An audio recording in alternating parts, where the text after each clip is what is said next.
यहाँ स्वागत है आपका हमारे DKV एजुकेशन चैनल में। और आज हम आपको बताएंगे 8 ग्रेड अभ्यास पुस्तिका गणित कक्षा 7 में परिशिष्ट गणित की वैकल्पिक विधियाँ। जी हाँ, परिशिष्ट गणित की वैकल्पिक विधियाँ। तो आज हम इसको आपको बड़ी ही रोचक और सरल तरीके से बताएंगे।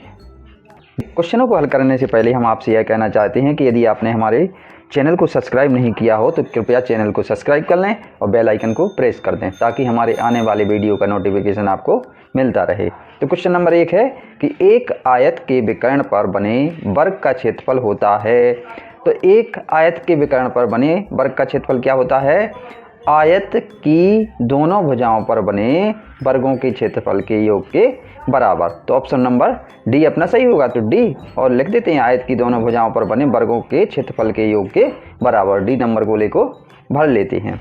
अगला क्वेश्चन है कि 53 गुणित 57 का हल होगा से एकाधिकन पूर्वण विधि द्वारा हल कर सकते हैं। तो 7 × 21 आ जाएगा और 5 × 6 = 30 आ जाएगा। तो ये कौन सा है? सी नंबर ऑप्शन अपना सही होगा, 321। तो सी 321 लिख देंगे और यहाँ सी नंबर गोले को भर देंगे। अब अगला क्वेश्चन है तीसरा कि निम्नलिखित में से 63 गुणित 9 का मान होगा। तो 9 का गुणा 9 × 3 = 27 और 9 × 6 = 54, 55, 56। तो ये आ जाएगा आपका ए नंबर ऑप्शन सही होगा। तो यहाँ लिख देते ए और 556 और 567 और ए नंबर गोले को भर देते हैं। अब क्वेश्चन नंबर 4 है कि 304 गुणित 306 का हल होगा। तो क्या होगा? इसे एकाधिकन पूर्वण विधि से लगा लेंगे। तो ये 6 चौके 24 और इसमें एक अधिक कर देंगे। तो 30 छक्के कितना होता है? 30 का और 31 का गुणा होगा तो आ जाएगा 930। तो ऑप्शन नंबर डी अपना सही होगा। तो 93,024 ये हो जाएगा अपना डी वाला। तो डी 93,024 लिख देंगे और डी नंबर गोले को भर देते हैं। अब अगला क्वेश्चन है 5वां कि पाई का मान होता है। तो पाई का मान क्या होता है? पाई का मान होता है 3.14। तो बी नंबर ऑप्शन सही होगा। तो लिख देंगे बी 3.14 और बी नंबर गोले को भर देते हैं। अब अगला क्वेश्चन है 6वां, एक न्यूनन पूर्वण विधि का प्रयोग करते हुए 2059 गुणित 9999 का मान ज्ञात कीजिए। तो एक न्यूनन पूर्वण विधि का प्रयोग करना है। तो इसमें से क्या करते हैं? एक घटा देते हैं और जो ये यहाँ आता है इस संख्या में से ये घटा देते हैं। तो इसमें से एक घटाया तो आ जाएगा 2058 और 9999 में से 2058 घटा देंगे तो ये आ जाएगा 7941। अब इन्हें क्या कर देंगे? जोड़ देंगे, मतलब इसका गुणा क्या कर देंगे? तो चारों संख्याओं को साथ में लिख देंगे, सभी संख्याओं को। तो ये आ जाएगा 2058791। तो इसका गुणा क्या हो जाएगा? इतना हो जाएगा। यही अपना आंसर हो जाएगा। क्वेश्चन नंबर 7वां है कि 7983 गुणित 9999 का मान एक न्यूनन पूर्वण विधि का प्रयोग करते हुए ज्ञात कीजिए। तो क्या करना है? इसमें से एक घटा देंगे और इसमें जो ये आया उसमें इसमें से घटा देंगे। तो इसमें से 7983 में से एक घटाएंगे तो आ जाएगा 7982 और 9999 में से 7982 घटा देंगे तो ये आ जाएगा 2017। तो इन सबको लिख देंगे एक साथ।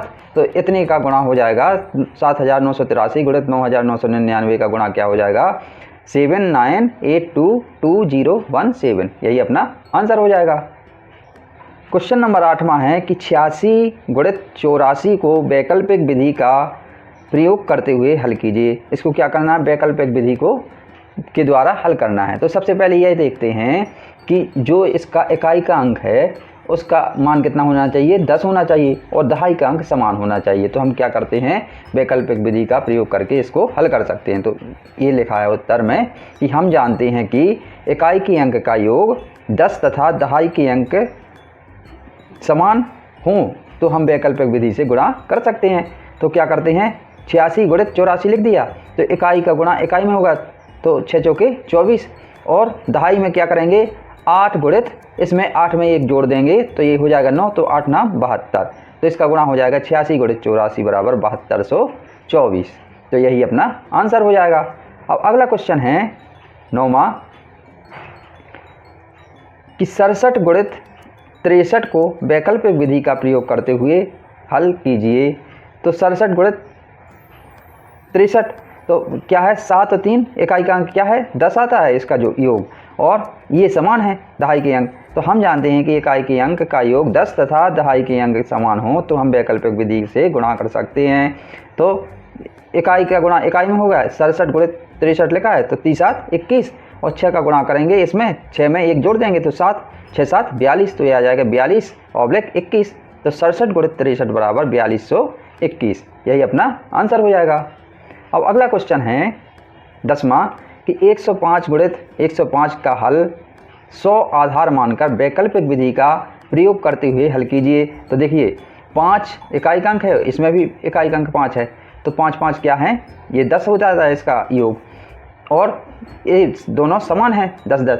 तो हम क्या करते हैं 5 का गुणा करेंगे 5 में और 10 का गुणा करेंगे 11 में, तो हमारा उत्तर आ जाएगा। तो हम जानते हैं कि इकाई के अंक का योग 10 है तथा दहाई के अंक समान हों तो वैकल्पिक विधि से गुणा कर सकते हैं।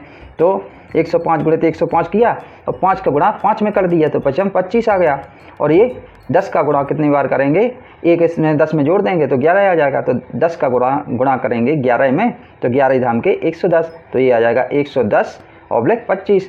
तो इसे जोड़ के लिख देंगे तो 1125 आएगा। तो यहाँ लिख देंगे 105 गुणित 105 बराबर 11,025, यही अपना आंसर हो जाएगा। अब क्वेश्चन नंबर 11वां है कि 76 गुणित 99 को एक न्यूनन पूर्वेण विधि द्वारा हल कीजिए। तो क्या करना है इनको, एक न्यूनन पूर्वेण विधि से इनको हल करना है। तो इसको लिख देंगे 76 गुणित 99। तो क्या करना है एक न्यूनन मतलब एक क्या करना है इसमें से घटा देंगे, तो 76 में से एक घटाया तो क्या जाएगा 75, और इसमें से 99 में से 75 घटा देंगे तो आ जाएगा यहाँ 75 इसमें 99 से 75 घटाया तो 24 हो गया, तो साथ में लिख देंगे तो 7524 हो गया। तो 76 गुणित 99 बराबर 7524, तो यही अपना आंसर हो जाएगा। इसी प्रकार से इसको हल कर सकते हैं।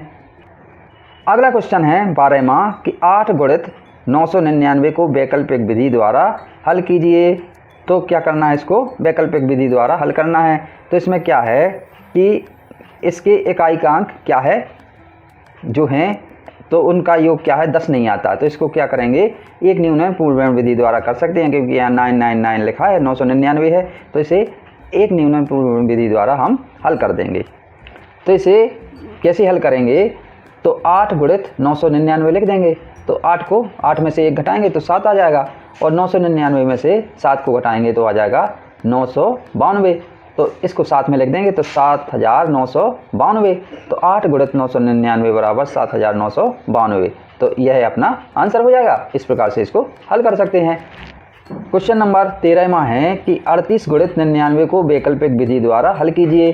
तो 38 गुणित 99 लिख दिया, अब यहाँ 99 है तो क्या करेंगे 9 और 8 इकाई के अंक का योग 10 नहीं आता, तो इसको कर देंगे अपन एक न्यूनन पूर्वेण विधि द्वारा हल कर देंगे। तो एक न्यूनन पूर्वेण में क्या होता है कि जो 38 है उसमें से 1 घटा देंगे तो आ जाएगा 37, और ये 99 में से 37 घटाए देंगे तो क्या आ जाएगा 62। तो ये 37 आ गया /62, तो इसको मिलाकर लिख देंगे तो यह आ जाएगा 3762। तो 38 गुणित 99 बराबर आ जाएगा 3762, और यही अपना आंसर हो जाएगा। क्वेश्चन नंबर 14वां है कि 1004 गुणित 1008 को आधार के निकट विधि का प्रयोग करते हुए हल कीजिए एवं विधि के चरण लिखिए। तो 1004 गुणित 1008, तो इसमें क्या है 1004 का विचलन होगा 4 और 1008 का विचलन होगा 8। तो इसको इस प्रकार से हल कर सकते हैं कि 1004 धन और आधार क्या है 1000, तो 004 लिख देंगे। इसी प्रकार से 1008 को 1008 धन 008 लिख देंगे।